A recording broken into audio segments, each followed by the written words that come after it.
The other part of assessment, which is perhaps what you're expecting me to talk about, is formative and summative assessment. Okay. Now, I want to talk about formative and summative assessment, but in a deeper way, in a way that will actually give you a new understanding of the whole thing. And having talked about the previous things, the three aspects of assessment, the actual activity, record keeping, and reporting, when I now get to talk about formative versus summative in the way I will, you'll notice what I mean by you having a deeper understanding of it. And for that, I even want to use a green pen for this. Now, formative assessment. Formative assessment, I'll just represent it with FA, and summative assessment, I'll represent it with SA. What makes an assessment formative and what makes an assessment summative? A lot of the times we've been told formative formation. It's used to form the learners. It's used to inform the learners about what they need to do. Okay, fine, fair enough. Summative assessment, sum at the end. It gives us information at the end of a learning season about a learner. I accept those as definitions. But I also want to say that an assessment is formative or summative depending on the purpose of that assessment. A bit confusing, but this is what I mean. Have you seen schools or people who believe that a mid-term assessment is a formative assessment and an end-term assessment is a summative assessment? Are they right or are they wrong?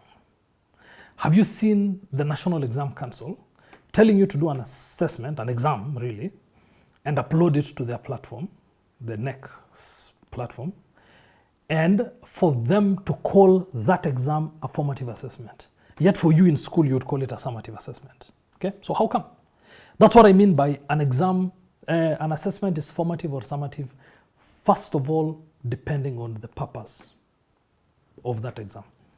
I know it might still not be clear, but hopefully by the time I'm done with what I'm trying to show you here, it might make a bit more sense. Okay, let me switch pens. Let me put an orange here.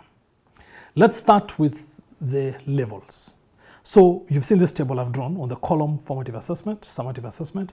On the rows, I want to say national level, okay, level, and school level.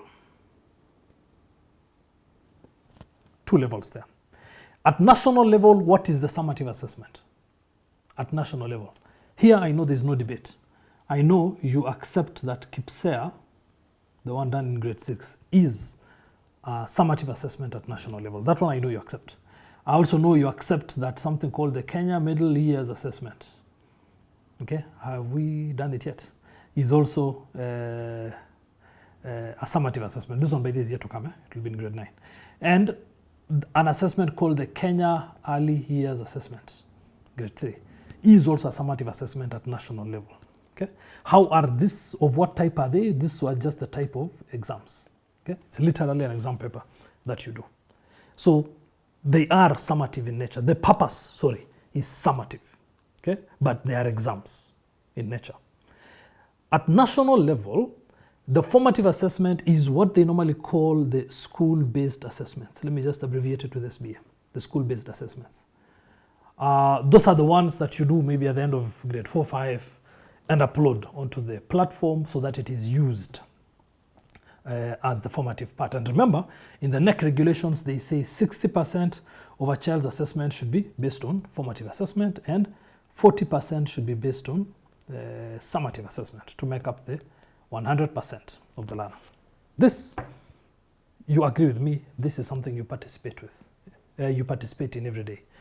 Summative being KIPSEA and the rest, the formative being the school-based assessment at national level. But once again, let me even use a different pen here for this to come out clearly. This school-based assessment is of type exam as well, just like this other one here. Okay, so you see the types are the same.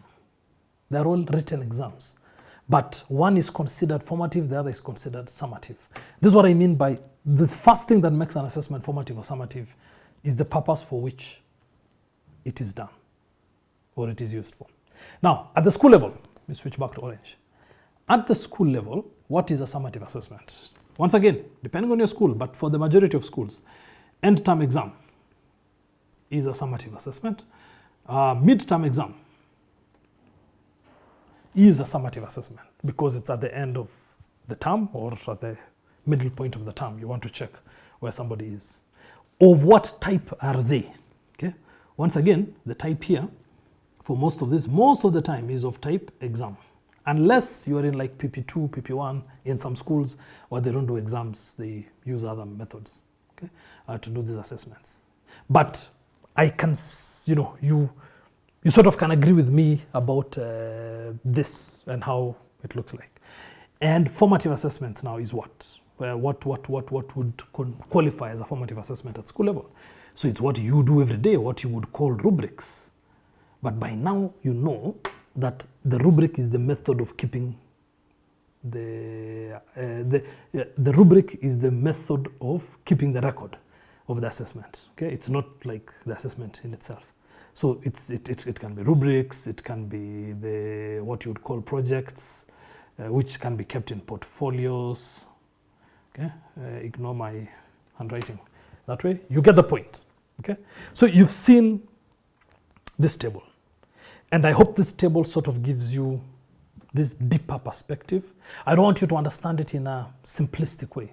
I want you to understand it in a relatively complex way. And I also like saying complex, not complicated. Because complex means the depth of understanding is higher, but in a way that's still simple. You still can see very clearly the thing here that I'm trying to say. I'm trying to say the difference between a formative assessment and a summative assessment is just not one definition. That formative assessments are for assessments for forming learners, summative assessments are at the end of a period. Then you get confused very quickly when you see the way they're used at national level or at school level. So please accept what I'm saying, even though it might take time for you to fully accept it, that an assessment is formative or summative mainly depending on the purpose of that exam, and that the way it is structured, the way it's done and all that varies from time to time, from season to season, and depending on who is doing it, whether it's the national level or the school level that is doing that exam. So let's leave it at that point, but I really hope you can appreciate understanding formative and summative from this slightly more complex way.